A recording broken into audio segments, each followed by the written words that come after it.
আসসালামু আলাইকুম। আজকে কথা বলবো আর্ডিনোর সাথে কিভাবে ক্যারেক্টার এলসিডি এবং 4x4 কিপ্যাড ইউজ করা হয় এই বিষয়টা নিয়ে আজকে কথা বলবো। তো এগুলা মূলত বিভিন্ন প্রজেক্টেই ইউজ করা হয়। এগুলো মার্কেটে অ্যাভেলেবল, দামের দিক থেকেও সস্তা। মূলত এইসব কারণে এগুলো ইউজ করা হয় বেশি। তো চলুন, কথা না বাড়িয়ে শুরু করা যাক। আপনারা দেখছেন মাইক্রোসি অটোমেশন এবং আমি রাজু আছি আপনাদের সাথে। আমি এটা মূলত সিমুলেশন করব টিঙ্কার ক্যাডে। আমি টিঙ্কার ক্যাড আগের থেকে ওপেন করে রেখেছি। এখান থেকে আমাকে যে যে কম্পোনেন্টগুলো আমার প্রয়োজন এগুলো এখান থেকে ইম্পোর্ট করে নিতে হবে। আমি আপনার ডান পাশে দেখতে পাচ্ছেন কম্পোনেন্টের ক্যাটাগরি বেসিক থেকে অল সিলেক্ট করলাম। দেন হচ্ছে নিচের দিকে যদি স্ক্রল করি আমি সর্বপ্রথম এখানে ডিসপ্লে পেয়ে যাচ্ছি এলসিডি 16x12 এই ডিসপ্লেটা নিয়ে নেব। দেন আমার একটি আর্ডিনো বোর্ডের প্রয়োজন হবে। আর্ডিনো বোর্ড নিয়ে নিলাম। তো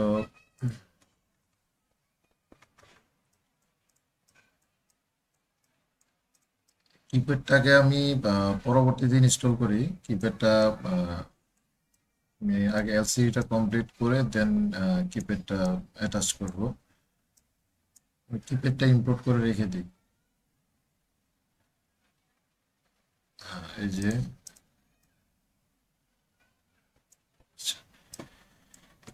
তো এখানে আহ, মূলত আই2সির জন্য আমাদের যে পিনগুলো ইউজ হয় আর্ডিনোতে, আপনারা দেখতে পাচ্ছেন এখানে ডান পাশে যে টপে যে দুটো পিন রয়েছে, এসসিএল এবং এসডিএ। সেম দুটি পিন কিন্তু এ4 এবং এ5ও রয়েছে। এ5টা হচ্ছে এসসিএল আর এ4টা হচ্ছে এসডিএ। তো আমরা যদি এগুলোকে যদি কানেক্ট করি সেক্ষেত্রে এ5টাকে আমি এসসিএল এর সাথে কানেক্ট করব, ডিসপ্লের এসসিএল, আর এ4টাকে করবো এসডি এর সাথে।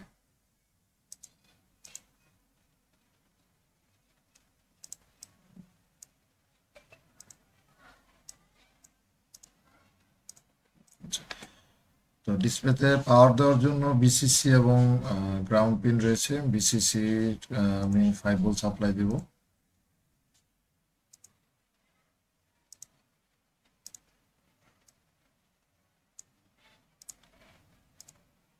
গ্রাউন্ডের সাথে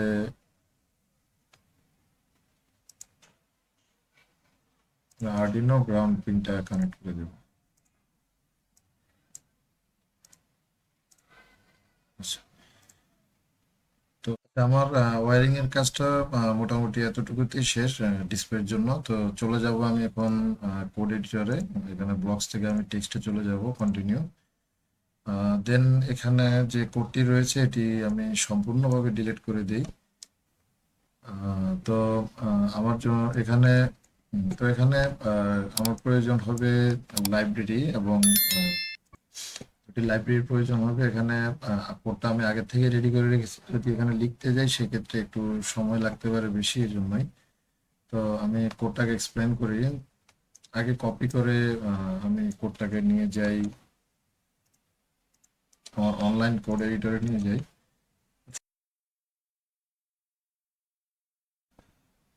আচ্ছা, তো এখানে আমরা যেহেতু আই2সি কমিউনিকেশনটা ইউজ করতেছি, এটার জন্য আমাদের ওয়্যার.এইচ এই লাইব্রেরিটা লাগবে।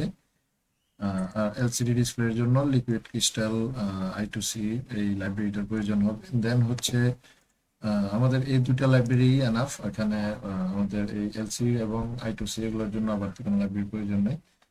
নেক্সটে যে কাজটি করা হয়েছে লিকুইড ক্রিস্টাল আই2সি, দেন এটা লাইব্রেরিটাকে কল করে আমি এখানে একটা অবজেক্ট ক্রিয়েট করলাম। অবজেক্টের যে তিনটি প্যারামিটার ইউজ করা হয়, প্রথম প্যারামিটার হচ্ছে ডিসপ্লের লোকেশন অ্যাড্রেস আর কি, ডিসপ্লের অ্যাড্রেস। দেন হচ্ছে ডিসপ্লে সাইজ 16 ক্যারেক্টার 2 লাইন। তো আমরা ডিসপ্লের যে অ্যাড্রেসটা এখানে যদি ডিসপ্লের উপরে ক্লিক করি এখানে পেয়ে যাব X20। এখানে আমাকে 27 করতে হবে। দেন আমরা ইউজ করতেছি কিন্তু PCF 8574 বেসড এই কন্ট্রোলার ইউজ করতেছি। আচ্ছা, দেন হচ্ছে ভয়েস সেট আপে ওয়্যার ডট বিগিন আমাদের ওয়্যার লাইব্রেরিটাকে ইনিশিয়ালাইজ করতে হবে। সিরিয়াল মনিটর ইনিশিয়ালাইজ করলাম, যদিও এটা ম্যান্ডেটরি না। এলসিডি যে লাইব্রেরিটা আমরা ইউজ করতেছি, এলসিডি লাইব্রেরিটাকে ইনিশিয়ালাইজ করলাম, দেন হচ্ছে এলসিডি ব্যাকলাইট দিলাম। তো এটুকুতে কাজ শেষ। এরপর হচ্ছে প্রিন্টিং এর পালা। আমি জাস্ট হচ্ছে 1 সেকেন্ড ডিলে দিলাম, 1 সেকেন্ড ডিলে দিয়ে আমার এই দুটি লাইন প্রিন্ট হবে। এলসিডি সেট কার্সর ইউজ করা হয়। আমরা কোন ক্যারেক্টার থেকে ডিসপ্লে কোন পজিশন থেকে শুরু করব এবং ডিসপ্লে কোন লাইন থেকে শুরু করব। তো এখানে পজিশন নাম্বার, যেহেতু আমাদের এটা 16 ক্যারেক্টারের ডিসপ্লে, সেক্ষেত্রে আমরা 5 নাম্বার ক্যারেক্টার থেকে শুরু করলাম। আর এখানে ক্যারেক্টার কিন্তু স্টার্টিং পয়েন্ট হচ্ছে 0। তো ইনিশিয়ালি এটা কিন্তু 0 1 2 3 4 5 6 আমরা হিসেব করলে এটা 6 নাম্বার থেকে শুরু হয়। আর আমাদের লাইন নাম্বার হচ্ছে 0, অর্থাৎ আমরা প্রথম লাইন থেকে শুরু করতেছি। তো আমাদের প্রথম লাইনে মাইক্রো সি এই টেক্সটটি প্রিন্ট হবে। দেন হচ্ছে দ্বিতীয় লাইনে 3 নাম্বার পজিশন থেকে আহ, দ্বিতীয় লাইন, লাইন নাম্বার 1, 0 থেকে শুরু হলে লাইন নাম্বার 1, এটা হচ্ছে দ্বিতীয় লাইন। 3 নাম্বার পজিশন থেকে আমাদের অটোমেশন এই টেক্সটটি প্রিন্ট হবে। দেন হচ্ছে ডিসপ্লে 3 সেকেন্ড ডিলে দিবে। 3 সেকেন্ড এই টেক্সটগুলো 3 সেকেন্ড থাকবে, তারপরে হচ্ছে এলসিডি ক্লিয়ার করে দিবে। জাস্ট প্রোগ্রাম এটুকুই।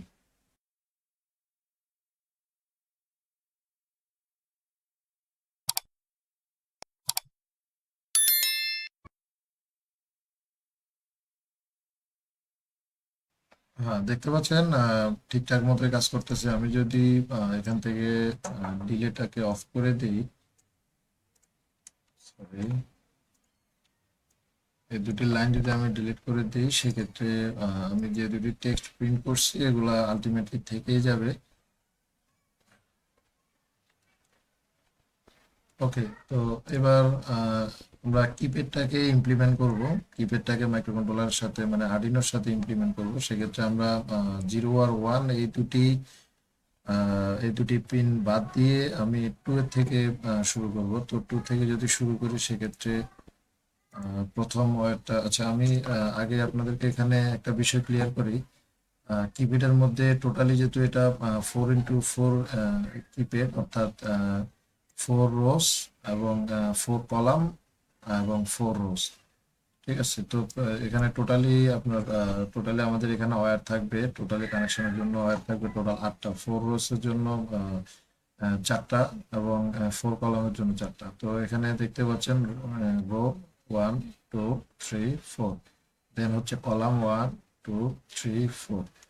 আচ্ছা, তো এখানে যদি আরো ভালোভাবে বলতে চাই, তাহলে বাম পাশে যে 4টা রয়েছে, এই 4টা হচ্ছে রো এর জন্য, এবং ডান পাশে যে 4টা রয়েছে এই 4টা হচ্ছে কলামের জন্য। ডান পাশের এই 4টা, এগুলো হচ্ছে কলামের জন্য।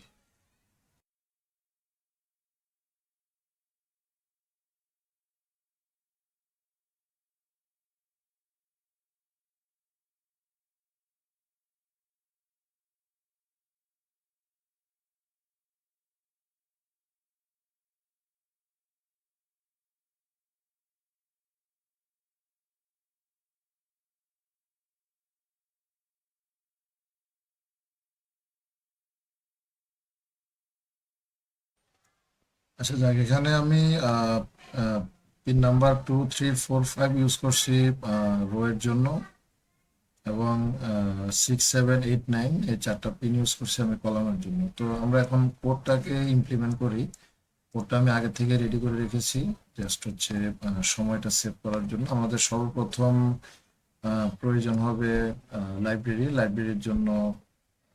আমরা এখান থেকেও কপি করে নিতে পারি, অথবা লাইব্রেরিটা, আচ্ছা, লাইব্রেরি আপনারা এখান থেকেও ইম্পোর্ট করতে পারেন। লাইব্রেরি আইকনে ক্লিক করে দেন হচ্ছে ইনক্লুড বাটনে প্রেস করবেন।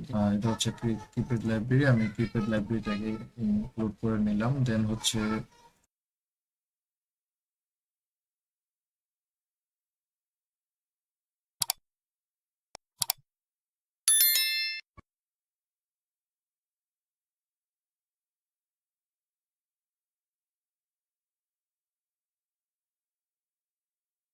তো এটা এখানে আসলে চেঞ্জের বেশি কিছু নয়। আমরা যখন শুধুমাত্র একটা জিনিসের চেঞ্জ হয় এখানে, যে পিন নাম্বার গুলা।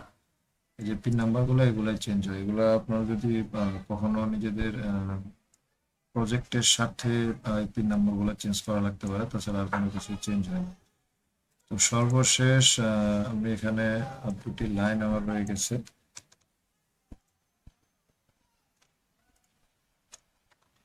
আচ্ছা, এখানে যে কাজটি করা হয়েছে এটা হচ্ছে ক্যারেক্টার একটা ভেরিয়েবল নিলাম কি নামে, দেন হচ্ছে কিপ্যাড ডট গেট কি। কিপ্যাড হচ্ছে আমার যে অবজেক্টটা এটা, দেন এটাকে আমি যে লাইব্রেরি যে বিল্ট ইন একটা ফাংশন রয়েছে, বিল্ট ইন একটা ফাংশন গেট কি। গেট কি এর মাধ্যমে আমরা কোনো কি প্রেস করা হয়েছে কিনা এটা আমরা বুঝতে পারি। যদি কোনো কি প্রেস করা হয় সেক্ষেত্রে এই ক্যারেক্টার যে ভেরিয়েবলটা রয়েছে কি, কি নামে যে ভেরিয়েবলটা রয়েছে কি নামে ভেরিয়েবলের মধ্যে আমাদের ভ্যালুটা স্টোর হবে। দেন হচ্ছে ইফ কন্ডিশনে কি যদি থাকে, মানে কি নামে ভ্যারিয়েবলে যদি কোনো ভ্যালু থাকে সেক্ষেত্রে এলসিডি ডট প্রিন্ট কি। তো এলসিডিটা হচ্ছে আমাদের এখানে যে আমরা লিকুইড ক্রিস্টালের যে অবজেক্টটা ক্রিয়েট করছে এলসিডি ডট প্রিন্টে আমাদের যে কি এর ভ্যালুটা প্রিন্ট হবে। ঠিক আছে, তো আমি আগে যে এখানে ডিলিট করছি একটা বিষয় দিলে, আমি ডিলেটা দিয়ে দিই 3 সেকেন্ডের জন্য। দেন হচ্ছে এলসিডি ডট ক্লিয়ার, এটা একটা library function. LCD dot clear এর মাধ্যমে ডিসপ্লে ক্লিয়ার করা হয়।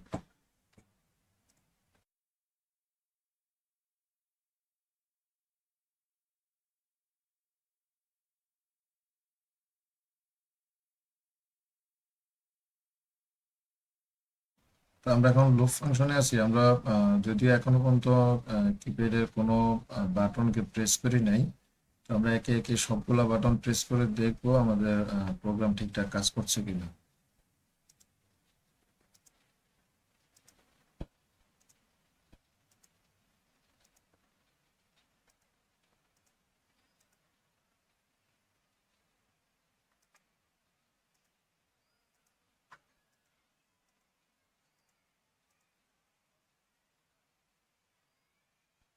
তো এই মূলত যে নাম্বার বা যে ক্যারেক্টার গুলো প্রিন্ট হচ্ছে এটা মূলত আমাদের এখান থেকে প্রিন্ট হচ্ছে। আমরা যে অ্যারেটা নিয়েছি, অ্যারে আমরা যদি এখানে চেঞ্জ করে দিই, আমি সাপোজ এখানে আমি চেঞ্জ করে দিলাম। আমি যদি 1 এর জায়গায় যদি আমি 2 দিয়ে দিই এবং 2 এর জায়গায় যদি 1 দিয়ে দিই, তাহলে আমরা যখন বাটন 1 প্রেস করব তখন কিন্তু আমাদের প্রিন্ট হবে 2।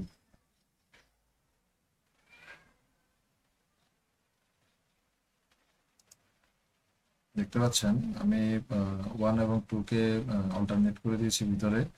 তো আমি যখন 1 প্রেস করতেছি তখন কিন্তু এখানে প্রিন্ট হচ্ছে 2, এবং যখন 2 প্রেস করতেছি তখন 1 প্রিন্ট হচ্ছে। তো এগুলাকে আপনারা আপনাদের প্রজেক্টের স্বার্থে এগুলা পরবর্তীতে চেঞ্জ করে ইউজ করতে পারবেন, এতে কোনো সমস্যা নেই। তো ভিডিওটি ভালো লাগলে লাইক কমেন্ট করবেন, শেয়ার করবেন এবং আমার চ্যানেলটি সাবস্ক্রাইব করতে ভুলবেন না। ভালো থাকবেন সবাই, আল্লাহ হাফিজ।